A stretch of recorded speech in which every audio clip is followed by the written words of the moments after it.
As of right now in Siege, there are 28 defenders. And while they may be one man down compared to the attacking side with their 29, we've got the Lortachanka, and realistically, nothing can stop him. And today, I'm going to be giving you one ability mistake for every single defender in Rainbow Six Siege. So whether you are looking to dominate the defending side, or you're looking for some counters that you can pick up on when you're going to be playing against defense on attack, you're in the right place. If the video does help you out or you find it useful, be sure to drop a like on the video.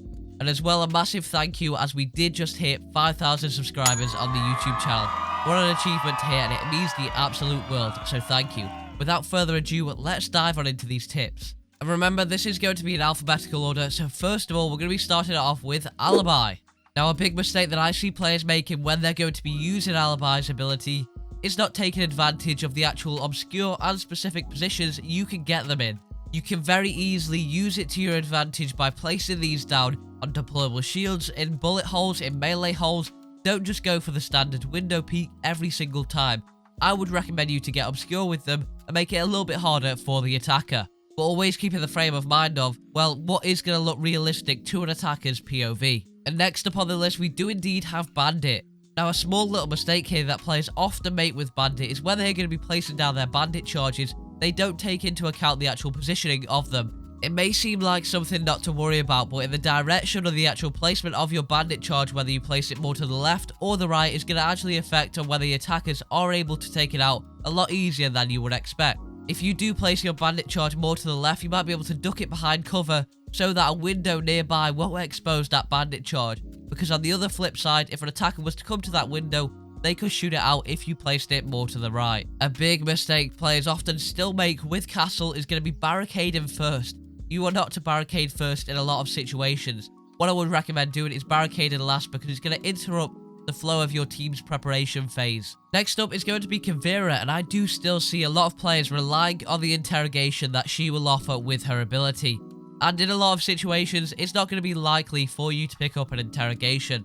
If you do down an enemy, an interrogation isn't always going to be viable if you are going to be playing against more highly skilled players, due to the fact that they'll be able to pick up the refrag and cover their teammate. Next up is going to be Doc, and believe it or not, spawn peeking is not always required when you are going to be playing him, funnily enough. Now, if you were to die off the bat when spawn peeking as a Doc player, you will be losing 3 of your stims. And that right there is so much utility that you have got to waste it because you went for the greedy spawn peek and you didn't manage to pick up that kill. Just bear this in mind when you are going to be spawn peeking next time, in case you end up dying. However, this doesn't mean you can't spawn peek as a Doc player. Just remember, when you are going to be doing it, weigh up the risk versus the reward, and try and do it in a location where you are going to be doing low risk but a high reward. On top of that, this may also impact your operator selection before the round has actually started. Next up is going to be Echo, and a lot of players when using Echo get very tunnel visioned into his yokai drones. Now, by all means, using his yokai drones are fantastic. However, if you get too zoomed into this and too focused on it, you will find yourself getting taken out of the game and you won't be aware of your surroundings. Now, by all means, it is fantastic to be checking on your yokai frequently to gain that intel for your team. However, I would not recommend getting so tunnel visioned into it that you're not checking your surroundings, therefore getting too focused into it, and to the point where you could end up dying because you are not knowing where you actually are.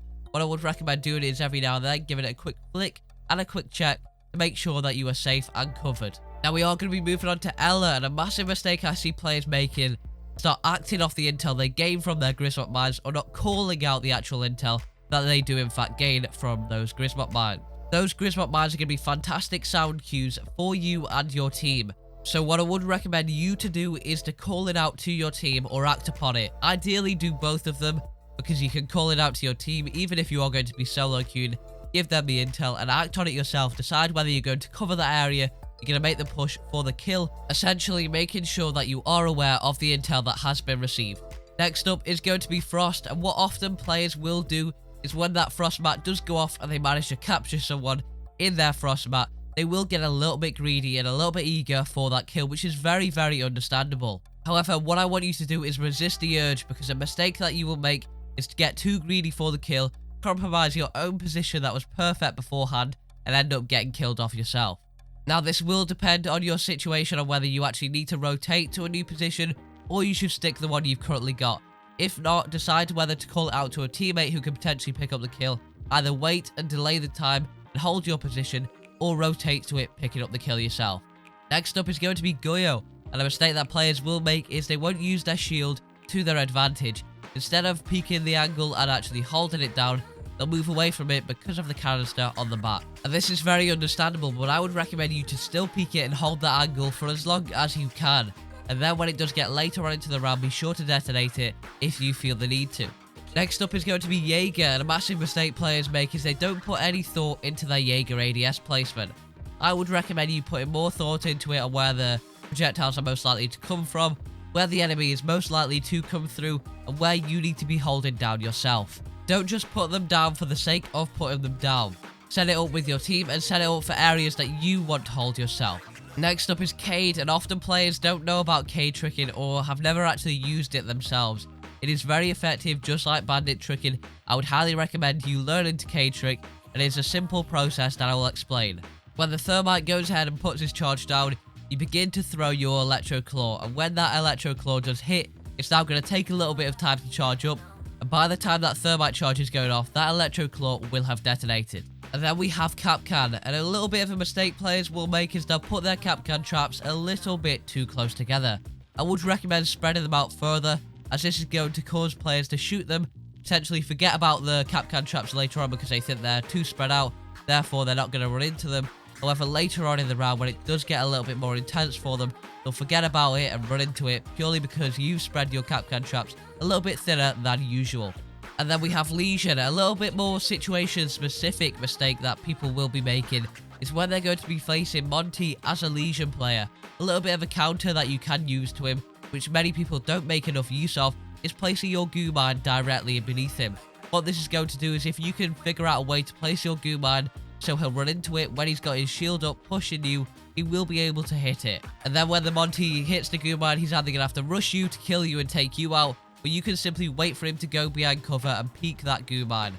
And now next up on the list is going to be Maestro. Many people when playing Maestro is that they get too greedy with their actual laser and they end up getting their Maestro camera taken out.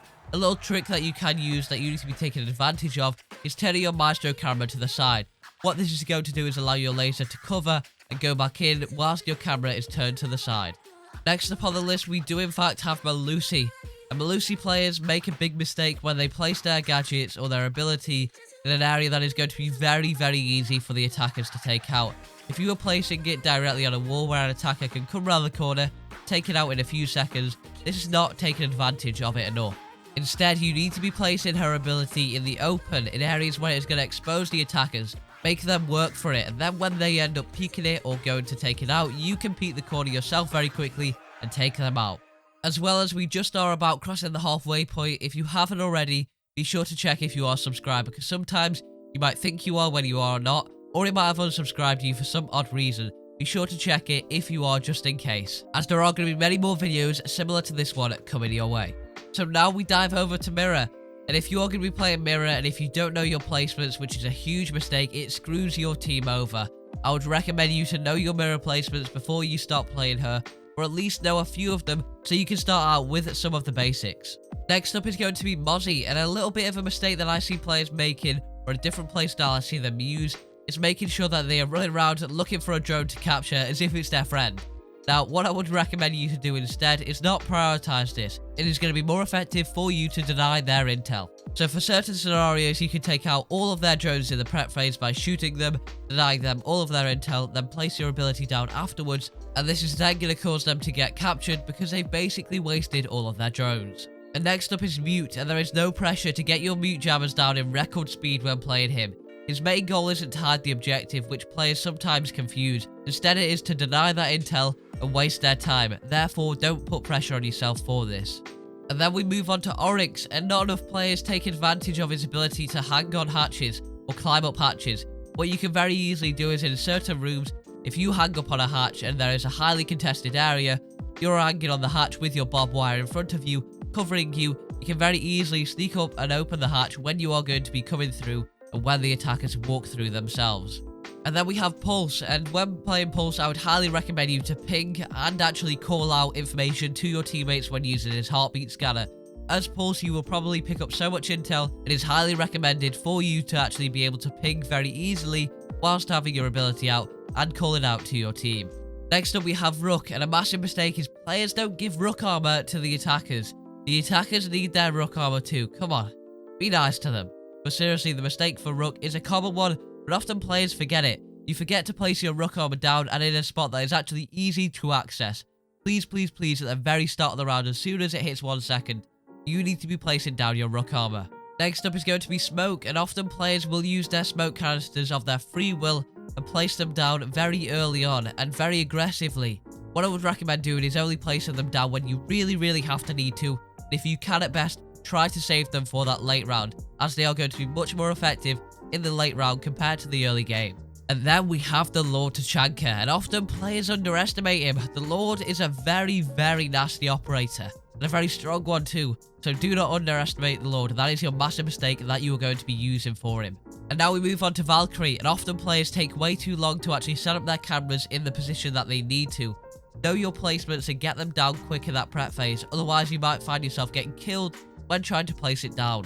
Another little bonus tip for Valkyrie is to work out your playstyle. Do you like to have more aggressive cameras, or do you like to have those passive cameras to actually gain intel for your team and other roamers? And then we have Vigil, and a big mistake a wide variety of players will make is not activating his ability enough. If you flick Vigil's ability on and off here and then, even when you don't necessarily need to use it, even when a drone might not be near you, you can check. If you get into the habit of making frequent use of it, it's going to allow you to gain intel from a drone that could be near you that you don't even know about. And as well, it's also going to throw the enemy off because their Vigil bars are going to pop up on their screen. And then we have Wamai. Now get a little bit more aggressive with your Wamai placements. And now what I mean by this is actually using them to screw the enemy over. Placing them in positions where their smoke grenade or their capital bolt might actually affect them more than it does to you. A great example of this is placing them on skylights where you're going to be hitting them more often than not, and it's actually going to cause them a disadvantage. Another big one is taking advantage of his deployable shield and the actual ability combined. It's very hard for them to take out you holding down an area with your deployable shield when you've also got his gadget that stops the projectiles that are going to take out said deployable shield. A very useful combo. And last but not least, we have Warden. A big mistake players will make with him is they're going to be sitting too passive with him. Now, for example, in a situation where you get flashbanged, you decide to sit there, activate your ability so you don't have the flash, and wait for them to push in. This is not the play here. You need to be using his ability correctly. Therefore, when you get flashed, activate your ability so that you don't, and make the push aggressively. If you can make this push aggressively, they are not going to expect it. Typically, a defender would either rotate or sit there if they don't actually have Warden's ability. Instead, in this situation, you can avoid it and push forward, surprising them. And that right there are all the different ability mistakes you are making for the defenders in Rainbow Six Siege. Hope this video did help you all out. If it did, be sure to drop a like on the video, and as well, subscribe for more tips and tricks videos just like this one too. If you end up having any questions about it, be sure to drop them down below or in the Discord, where I'm always active there to answer any of your questions that you do have. There will be a link down below too. I hope you all have an incredible rest of your day, and I will catch you guys in the next one. Bye bye.